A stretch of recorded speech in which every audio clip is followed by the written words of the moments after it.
Hello. My name is Gordon, the nurse philanthropist, and tonight I just want us to have a discussion on the process of signing up with an agency.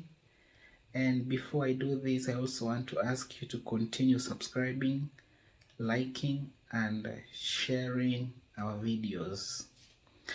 So, first and foremost, before you sign up with a specific agency, you're supposed to do some research on the kind of the nurse that agency is willing to sign up, because you may be interested in one particular agency, but maybe this agency are not recruiting nurses from that particular hospital you are working at.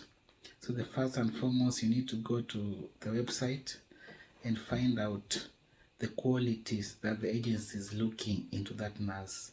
And if you know anyone that has signed up with that agency, you may get in touch with him or her so that he or she can tell you a little bit information of that agency.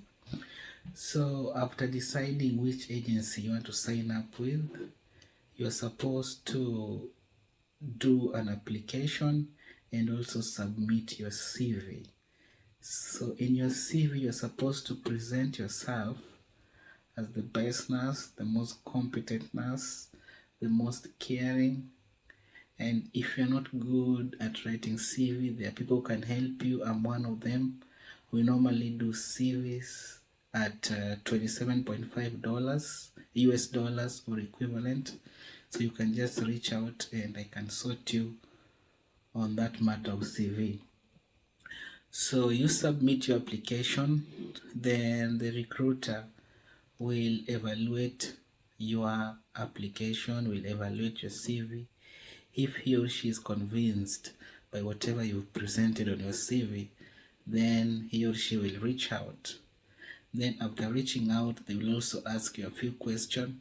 Then they will provide you with a format. This format normally asks about the hospital bed capacity, whether you've done NCLEX, whether you've done IELTS exam. It will also ask you about the nurse-patient ratio. So I just want to tell you one secret is that never write a nurse-patient ratio that is above 5. The moment you write 1 to 6, 1 to 7, these people won't take you in on the basis of that. So the most preferred nurse to patient ratio is 1 to 5 or 1 to 4 or 1 to 3. So after submitting this, then the recruiter now will move your papers forward, and some agency like Credentialing will subject you to an assessment exam. I also believe Interstaff used to do that, but some of them have stopped. But Credentialing and Avant are still subjecting their potential applicants, their potential nurses, to an assessment exam that mirrors the NCLEX. So every agency has got its own pass mark. I know Credentialing, the pass mark is 50%. So after going through this process, the agency will put you through a formal interview where you will be interviewed. You could be interviewed by a clinical nurse, or sometimes you may end up being interviewed with someone who is not a medic but working for that specific agency. I was also supposed to say that some agency will also require you to have IELTS before they start the recruitment process. Especially Credentialing will only take you in if you have IELTS. So after going through the interview and you're successful, the agency will give you a contract. Some of the agents will want you to sign the contract within 48 hours. Some of them will also give you a whole week to decide when to sign the contract. So after signing the contract, the agency will ask you to submit your academic papers for evaluations. You will also submit your national identity card. They also want you to submit your birth certificate, You also submit your passport if you have it, and passport for your spouses and children. They may also want you to submit your marriage certificate and even a police clearance good form, the good conduct. So after doing all this, they will put you in a NCLEX class, a tutorial, and you will be subjected to several exams as they continue with their credential evaluation. So credential evaluation with CGFNS usually takes a minimum of 16 weeks. So it can even take 24 weeks, it can even take 30 weeks, but they normally say it takes a minimum of 16 weeks.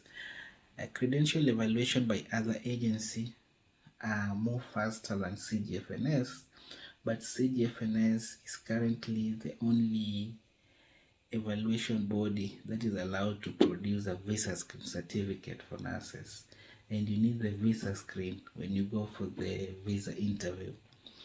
So you go through this tutorial.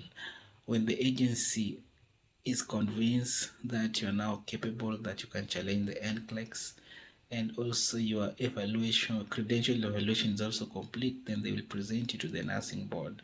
Then the nursing board will give them what we call authority to test.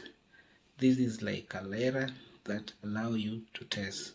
So after being issued with this letter, the agency can go ahead and book for you the NCLEX exam within 90 days, because the letter is valid for 90 days. So they can book for you this exam at any NCLEX center of their choice or your choice. So currently the most popular one is now South Africa, and we also have India in Mumbai, and also in other part of India, and we also have Philippines, United Kingdom, we have Dubai. So the agency will select for you the NCLEX center, and you may also tell them which center you want to go and take that exam. Some agency like O'Grady Payton will subject you to specific exam at the end of your tutorial, and you have to make at least 65% for you to be allowed to move forward and go take your NCLEX. If you don't make this 65, your NCLEX journey may end up being delayed by 1 month.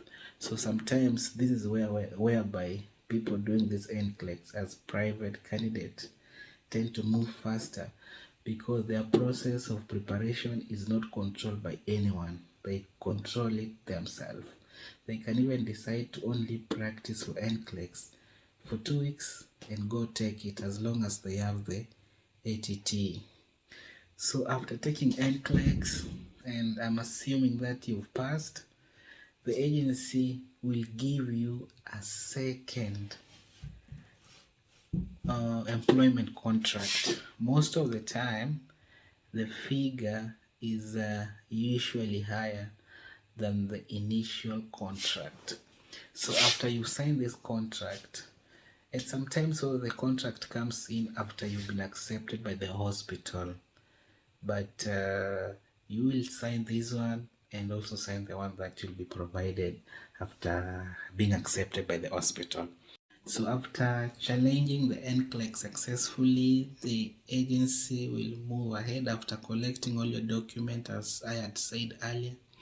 They will move ahead and file for you I-140. I-140 is just a paper document that shows the USIS that this particular person is eligible for immigrant visa under employment category. And if your petition is through, like the petition has been approved, then now the real immigration process starts. The USIS will send you a welcome note that is telling you that your I-140 has been received and it has been approved. Then thereafter you will provide other details Then you will file the DS-260, whereby you will provide information for each and every person accompany you to the US. Then after your DS-260 is filed, the US Embassy, the consulate, will inform you that the process is complete. Then they will decide when you're supposed to go for the visa interview. Sometimes it can take 1 month, sometimes it can even take as long as 4 months for you to be given a visa interview date.